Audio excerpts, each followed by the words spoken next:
नमस्कार, मैं संजय ग्रोडीवाल और आज अपने करने वाले हैं जौ का आवर्तकंड कवर्ड स्मट ऑफ बार्ले।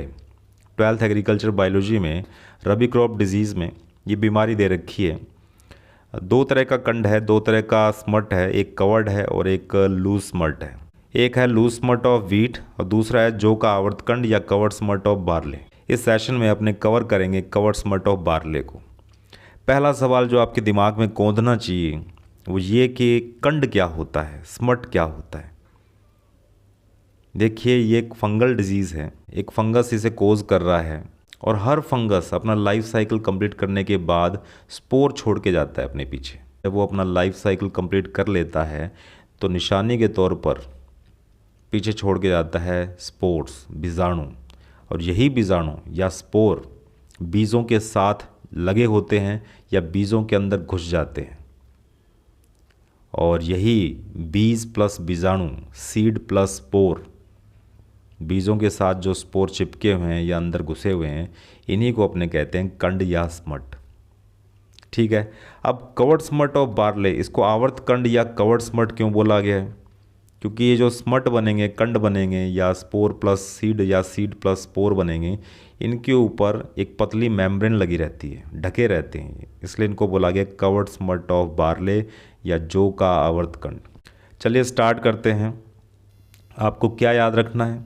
इसके कॉमन नेम्स हैं, जैसे कानी है, बंद कंडुआ है, ढका हुआ कंडुआ है, ये आपको याद रखना है। हो सकता है पूछा जाए।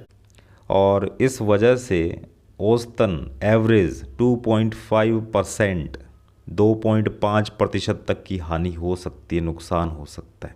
सिम्टम्स की बात कर लेते हैं।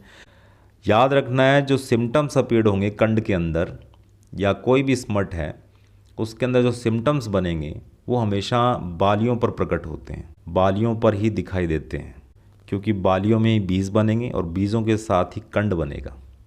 ठीक है, जब फ्लावरिंग का टाइम आता है, जब बालियाँ लगती है, दाने बनने का टाइम होता है बालियों में, तब अपने को ब्लैक कलर का पाउडर दिखाई देता है, या यूँ कहें कि ये स्मट दिखाई दे जाते हैं अपने को।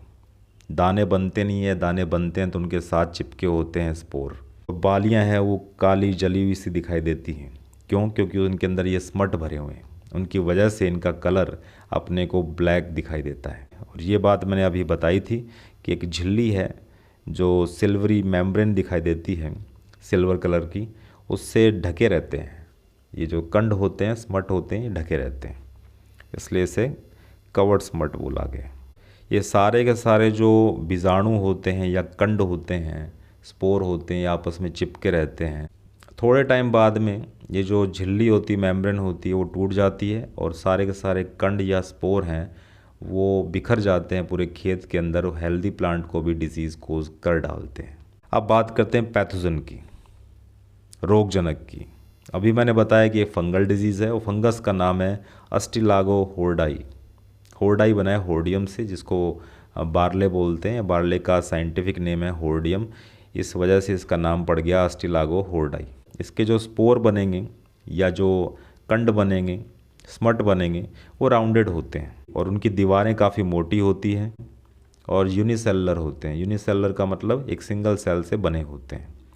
ग्रुप में देखोगे तो ये ब्लैक कलर के दिखाई देंगे और सिंगल सिंगल अगर ये स्पोर अपने को दिखाई दे रहे हैं तो वो हल्के ब्राउन कलर के अपने को दिखाई दे जाते हैं। जब ये जर्मिनेट हो जाते हैं, जैसे कि सीड जर्मिनेट होता है, वैसे ही स्पोर भी जर्मिनेट होते हैं और एक नया फंगस, एक नया माइसीलियम, एक नया कवक जाल तैयार करते हैं। वो अगली फसल में डिजीज़ कोज करते हैं। ठीक है, रोग चक्र, डिजीज़ साइकिल देख लेते हैं। जब अपने कंटामिनेटेड सीड्स को बो देते हैं जिनके अंदर कंड है, स्पोर है, तो जैसे ही वो सीड जर्मिनेट होगा उसके साथ साथ उसमें छुपा हुआ, उसके साथ लगा हुआ वो स्पोर भी जर्मिनेट होगा। और जैसे जैसे वो प्लांट ग्रो करेगा वैसे वैसे वो फंगस भी उस प्लांट के साथ ग्रो करेगा, माइसीलियम बना बना के। सबसे पहले जब सीड जर्मिनेट होता है तो प्ल्यूम्यूल बनता है और रेडिकल बनता है। प्ल्यूम्यूल मतलब प्रांकुर, जिससे स्टेम बनेगा, तो ये प्ल्यूम्यूल को इन्फेक्ट करता है सबसे पहले। और जैसे जैसे वो प्ल्यूम्यूल डेवलप होगा एक स्टेम में, एक शूट में, वैसे वैसे वो स्पोर जर्मिनेट होने के बाद अपना एक माइसीलियम तैयार करेगा, कवक जाल बनाएगा, अपना जाल बिछाएगा और पूरे प्लांट को अपने कब्जे में ले लेगा, कंटामिनेटेड कर डालेगा उसको। और जैसे फ्लावरिंग का टाइम आएगा, बालियाँ लगेंगी, तो बालियों में जो सिंगल सिंगल दाने बनते हैं वो बनते हैं स्पाइकलेट में। पूरी बाली को तो स्पाइक बोलते हैं, और जो सिंगल सिंगल जिनमें दाने बनते हैं वो एक सिंगल सिंगल फ्लावर हैं जिनको स्पाइकलेट बोलते हैं। तो हर स्पाइकलेट में ये फंगस घुस जाएगा, उसकी ओवेरी को इन्फेक्ट करेगा, ओवेरी में सीड बनेगा और सीड दोबारा से इन्फेक्टेड होकर कंड में बदल जाएगा, स्मट बन जाएगा फिर से। यहाँ याद रखने वाली चीज़ क्या है, ये जो बीमारी है जौ का आवर्तकंड, कवर्ड स्मट ऑफ बार्ले, इसे कहा गया है बाह्य बिजोड रोग, एक्सटर्नली सीड बोर्न डिजीज़। ऐसा क्यों बोला गया है? गेहूं के अंदर जो बीमारी दे रखी है आपके चैप्टर में वो है लूज स्मट, उसको बोलते हैं इंटरनली सीड बोर्न डिजीज़।